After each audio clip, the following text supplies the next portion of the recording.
me and you. All right. So Tuesday, I think it was Tuesday, we did lesson 15. So lesson 15 was about theme. This is our exit ticket data from lesson 15. Only got 48% mastery. So luckily, today we get that same topic again and that same standard. And I want to remind you that our goal for exit ticket is always 80%. So after I teach you this lesson today, I'm going to grade your exit ticket data with the expectation that this 48 is going to move to 80.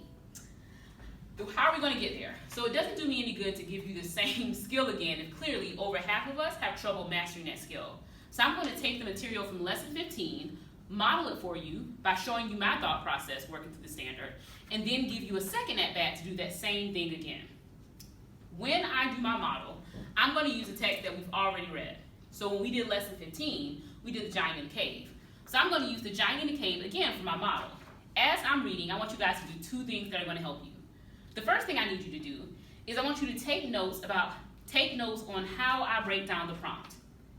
The second thing you're going to do is annotate the text with me to determine the theme and to find the supporting details. So this part, all the thinking is going to be on me.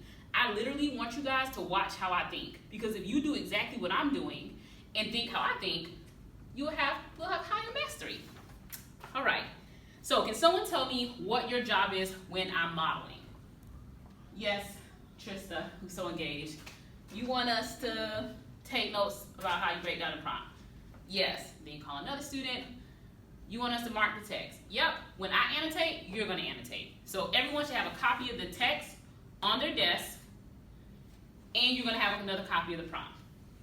Great, all right guys, let's get started.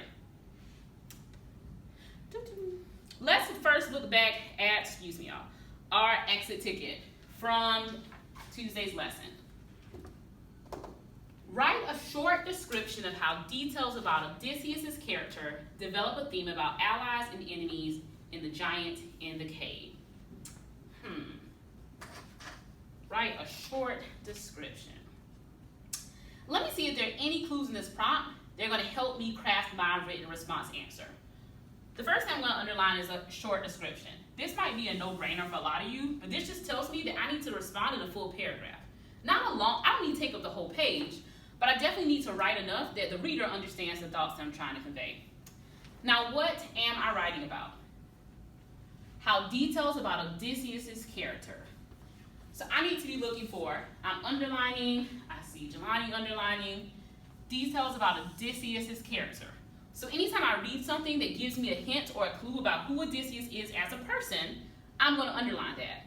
And I know that clues would include his thoughts, his feelings, his actions, and his reactions. So I'm looking for those pieces of evidence in that text to show me who he is as a character. And why do I need to know who he is as a character? Are we analyzing Odysseus' character? No, this whole thing is about theme. So I'm looking about how these details help develop a theme. I'm learning about Odysseus, and I'm taking what I learned about him to determine a theme. One last thing, and this one I almost forgot about, because I kind of know how to find a theme, but I know that this prompt is asking for a specific type of theme.